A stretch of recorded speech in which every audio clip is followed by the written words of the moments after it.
ఓం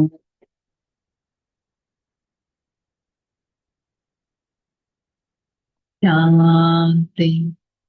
ఓం శాంతి. ఓం శాంతి. ఓం శాంతి. నేను ఆత్మ సత్యమైన సేవాదారిని,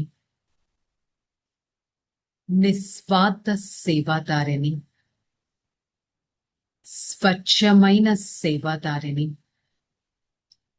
సతో ప్రధాన సేవాదారిని. ఈ క్షణం నా ఈ సేవాదారి జీవితాన్ని సదా గుర్తుపెట్టుకొని, నేను ఆత్మ ఉన్నతమైన సేవలో ఉంటూ ప్రియమైన తండ్రి పరమాత్మ వారి సన్ముఖంలో ఈ జ్ఞాన మురళిని వింటున్నట్టు అనుభవం చేసుకుంటాను. ఓం శాంతి. ఓం శాంతి. मुरली डेट 12/8/2025।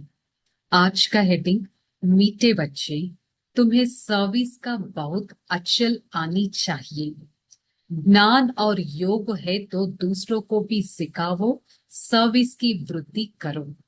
బాబా చెప్తున్నారు, మధురమైన పిల్లలు, మీకు బాగా సేవ చెయ్యాలి అనే ఇష్టం ఎంతగానో ఉండాలి. జ్ఞానం మరియు యోగం ఈ రెండిటిని బాగా నేర్చుకోండి, సేవను వృద్ధి పెంచండి.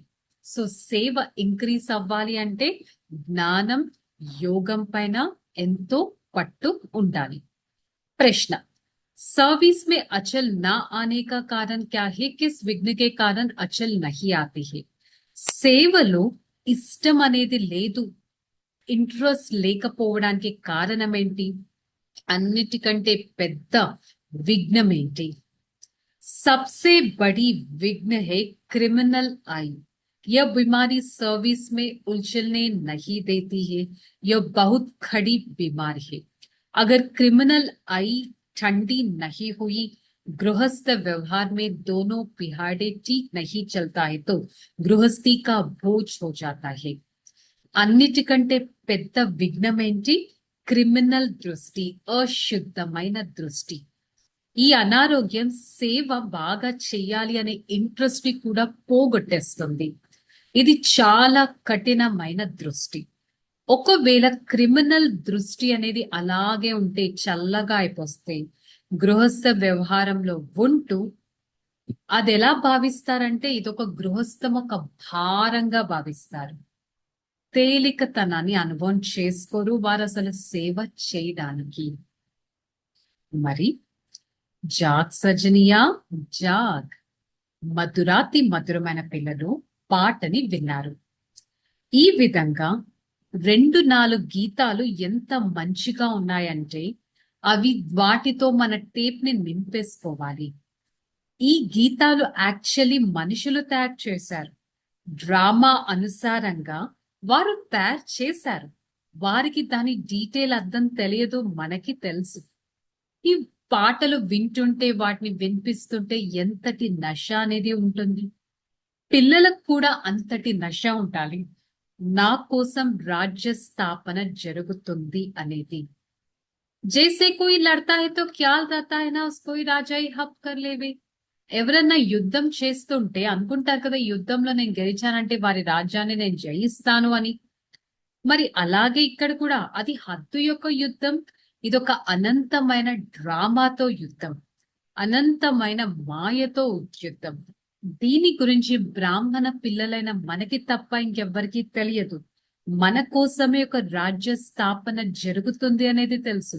డ్రామా అనుసారంగా నేను ఆత్మ సతో ప్రధానంగా ఉండేవారిని తమో ప్రధానంగా అయిపోయాను, మళ్ళీ సతో ప్రధానంగా అవ్వాలి. బాబా ఈ విధంగా అర్థం చేయించారు. మనుషులు కూర్చొని అర్థం చేసుకుంటున్నారు. ధర్మ స్థాపకుడైన పరమాత్మ ప్రతి ఒక్క పిల్లవాడిలో ఆ ధర్మపు శక్తిని అనేది నింపుతున్నారు. ఈ విషయాలు కూడా మనకి భగవంతుడి ద్వారానే తెలిసాయి. ఆది సనాతన దేవి దేవత ధర్మం అనేది స్థాపన అవుతుంది.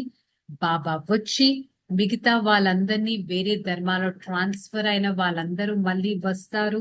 మళ్ళీ ఇదే ధర్మంలోకి రావాల్సి ఉంటుంది. ఎవరు ఈ ధర్మానికి చెందిన వారు అయితే. సత్యుగ ధర్మం పేరే ఉంది, దివ్యమైన ధర్మం, ఎంతో సుఖాన్ని ఇచ్చేది. మరి నేను ఆత్మ సదా నా స్వధర్మం అనగా శాంతిలో స్థితి అవ్వాలి. బాబాని స్మృతి చేయాలి. దీంట్లోనే చాలా టైం అనేది పడుతుంది. కేవలం చెప్పడం కాదు, దాంట్లో ఇమిడిపోవాలి. లోపల ఆ స్మృతి అనేది కలగాలి. ఈ విధంగా అవుతేనే ఆత్మ శాంతి స్వరూపుడుగా అవ్వగలదు. ఆత్మ ఒకప్పుడు పవిత్రంగా ఉండేది, సతో ప్రధానంగా ఉండేది. ఇప్పుడు తమో ప్రధానంగా అయిపోయింది. ఇప్పుడు బాబా మళ్ళీ అందరినీ తిరిగి తీసుకెళ్తున్నారు. బాబా నుంచి వారసత్వాన్ని తీసుకోవాలి అంటే మొదట నేనొక ఆత్మ భృకుటి మధ్య స్థానంలో ఉంటాను అనే నిశ్చయం మనలో ఉండాలి. ఎంత సహజమైనది. బాబా స్మృతి ఎంతో పవిత్రంగా చేస్తుంది. దాని తర్వాత నేను ఆత్మ శాంతి ధామానికి కూడా వెళ్ళిపోతాను. సర్వుల సద్గతి దాత జ్ఞాన సాగరుడు పరంపిత పరమాత్మ అని అనడమే జరుగుతుంది. వారే జ్ఞానాన్ని ఇస్తారు, జ్ఞానవంతులుగా తయారు చేస్తారు. భక్తి యొక్క ఫలాన్ని కూడా వారే మనకి ఇస్తారు.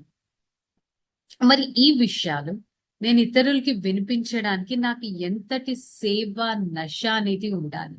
సేవ చెయ్యాలి అనే కోరిక ఉండాలి. ఎంత పెద్ద సంఘటనలో ఉన్నా కూడా ఎంతో యుక్తియుక్తంగా మాట్లాడగలగాలి. అంతటి సేవ వృద్ధి అనేది మనం ఎలా చేయగలము అనేది ఆలోచించాలి. మన పేరైతే ఉంది శివ శక్తి సేన. మరి నేను ఆత్మ ఈ విధంగా చదువుకోని వారిగా ఉన్నాను, ఇప్పుడు చదువుకుంటున్నాను. మరి నాలో ఎలాంటి క్రిమినల్ దృష్టి లేదు కదా. అది ఉంది అంటే నాకు నేను చాలా నష్టపరుచుకున్నట్టు. సో సదా గుర్తుపెట్టుకోవాలి, నేను పరమాత్మ యొక్క ఈ కార్యంలో ఎంతటి సహాయకుడిగా అయ్యాను. గృహస్థ వ్యవహారంలో ఉంటూ కూడా రెస్పాన్సిబిలిటీస్ అంతా తలపైన వేసుకొని పవిత్రమైన జీవితాన్ని గడపకపోతే ఆ రెస్పాన్సిబిలిటీస్ ఎంతో పెద్ద భారంగా అయిపోతాయి. క్రిమినల్ దృష్టి కూడా ఎలా అయిపోతుంది, అలాగే ఉండిపోతుంది, ఇంకా చల్లపడిపోతుంది. అందుకని సేవకు ఇంట్రెస్ట్ కూడా ఆటోమేటిక్ గా తగ్గిపోతుంది. అందుకని అర్థం చేసుకోవాలి, నేను ఆత్మ పరంధామ నివాసిని. దృష్టి ద్వారా పరివర్తన చేయగలగాలి. నేను ఒక సత్యమైన తపస్వి స్వరూపాన్ని అనేది గుర్తుపెట్టుకోవాలి. బాబా ధారణలో అంటున్నారు, याद ही गुप्त मेहनत करनी है, याद का मस्ती में रहने से सर्विस स्वतः ही बढ़ता रहेगा. స్మృతి యొక్క గుప్తమైన శ్రమ చేయాలి. స్మృతితో సర్వీస్ యొక్క వృద్ధిని కూడా జరిపించాలి. మనస వాచ కర్మన స్మృతి చేస్తూ ఎంతటి పురుషార్థం చేయాలి. मुख से ज्ञान की बातें सुने हैं, किसको दुख नहीं देना है. నోటి ద్వారా జ్ఞాన విషయాలే రావాలి. ఎప్పుడు ఎవ్వరికి దుఃఖాన్ని ఇవ్వకూడదు. కోయి भी అకర్తవ్య नहीं करना है, దేహి అభిమాని बनने का मेहनत करना है. ఎలాంటి నియమానికి విరుద్ధమైన పనులు చేయకూడదు. ఆత్మాభిమాని స్థితిలో ఉండే శ్రమను కూడా అంతే విధంగా చేయాలి. वरदानम, लोहे समान आत्मा को प्रत्यक्ष बनाने वाले मास्टर पारसनाथ भव.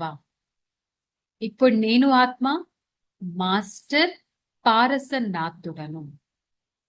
ఎలాంటి రకమైన సాంగత్యంలో ఉంటూ కూడా నేను ఆత్మ ఎంతటి డిటాచ్డ్ గా ఉంటానంటే, ఏ విధంగా బంగారం నిప్పులో ఉండగానే ఆ బంగారం ప్యూర్ గానే అవుతుంది కానీ కరిగిపోదు.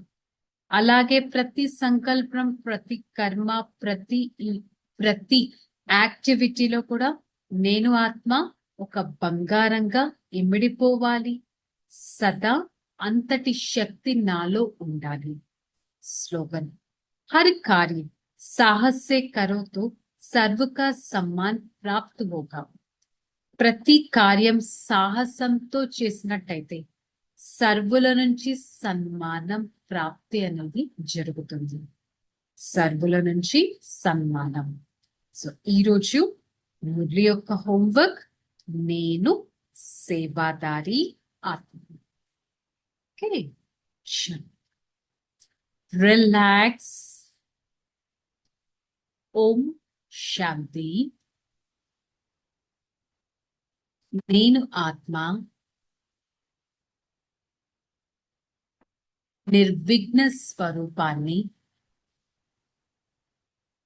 నిశ్చింత స్వరూపాన్ని, నిర్మోహి ఆత్మను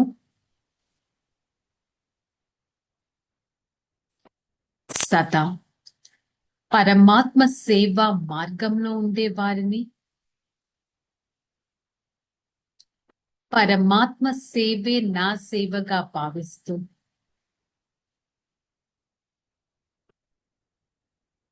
సదా పరమాత్మ స్మృతి స్థితిలో ఉంటూ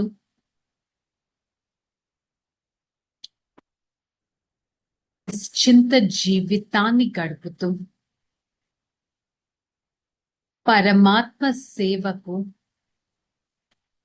పాత్రధారి ఆత్మగా ఉంటాను. నేను ఆత్మ సేవాదారి స్వరూపాన్ని, నిశ్చింత స్వరూపాన్ని, నిశ్చయ స్వరూపాన్ని మనస వాచ కర్మణ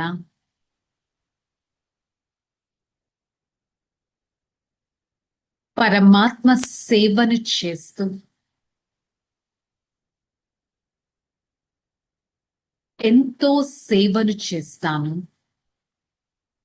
నేను విశ్వ కళ్యాణకారి ఆత్మను. సదా పరమాత్మ సేవా మార్గానికి దగ్గరగా ఉంటాను. ఓం శాంతి శాంతి శాంతి.